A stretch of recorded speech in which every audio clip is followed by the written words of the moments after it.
What's up, y'all? Coach Colin here, Alpha Strength and Power. Today I'm going to be showing you my knee and ankle and/or hips protocol that I like to do to keep my ankles healthy and strong. So the focus of this whole entire routine is going to be unlocking range of motion, and then maintaining it by developing strength and our newfound ranges of motion. So the first exercise that you're going to start with is a two-leg standing calf raise. Once that becomes easy, or if it's already pretty easy, you're going to stack some plates or find something that can elevate your feet up, and then you're going to do a calf raise but with more range of motion. Let your heels come down as far as you can and really emphasize the stretch position.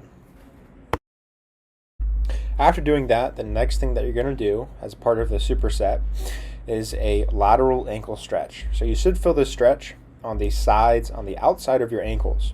You're going to try to wedge your foot up as far up as you can into your thigh, and then you're going to lean onto that side of your leg so you're applying pressure to your foot. So when you pull your knee up, as you can see right now, your foot is staying still and mounted to the ground.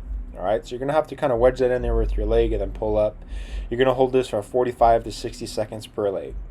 Ankles can be a stubborn muscle group and area on your body to stretch, but if you stick with it and you're consistent with your stretching, you should slowly unlock more range of motion. The last thing in the superset piece is going to be a hip flexor stretch.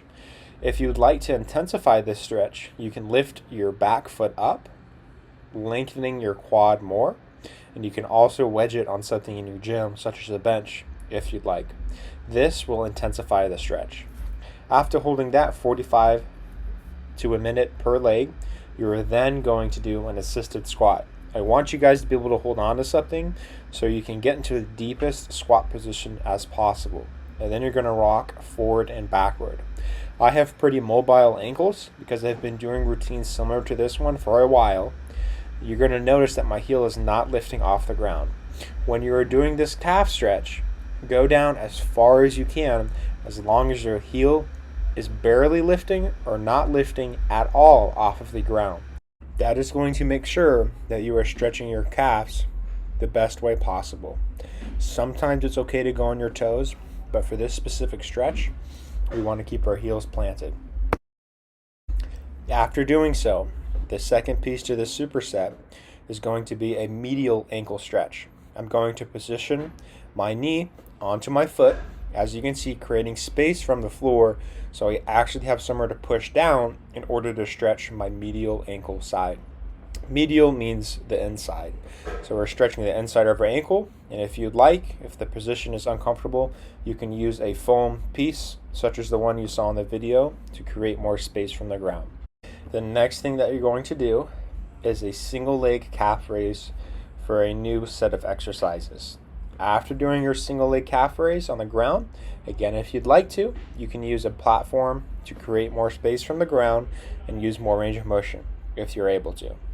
Then you're going to do tibial raises. As you can see in the video, start on the ground first, and then as you become stronger, use something to elevate your feet from the ground, creating more space or more range of motion.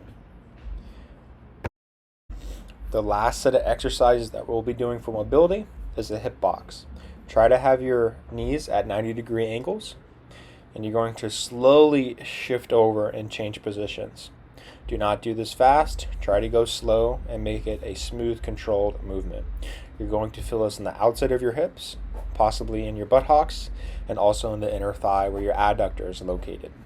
If you would like to, once you master this part of the hip box, you can then lean your torso and chest over your knee and then actively push your knee into the ground as you lift your torso up. Again, make sure this is controlled. Leaning over will emphasize the stretch it has on your hips. And for the final exercise, we'll be doing a single leg step down. Start easy and slowly increase the range of motion by stacking more things on top of each other, ideally something that's heavy so it does not slide under your foot while you're doing this. Find something to hold on to, or at least be close to something that you can hold on to in case you lose your balance. You're going to focus on knee flexion. That means bending your knee. Do not try to bend your hips, or else you're going to create it more of a lunging or squat range of motion.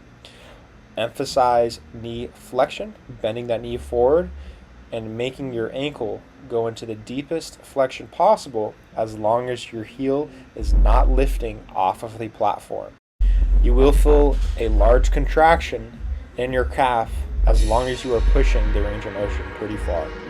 Guys, that's going to be the ankle, knee, and hip protocol for range of motion and then developing strength in it. Program details are found at coach.bodyshop.blog. Alpha Power and Strength. See you at the gym.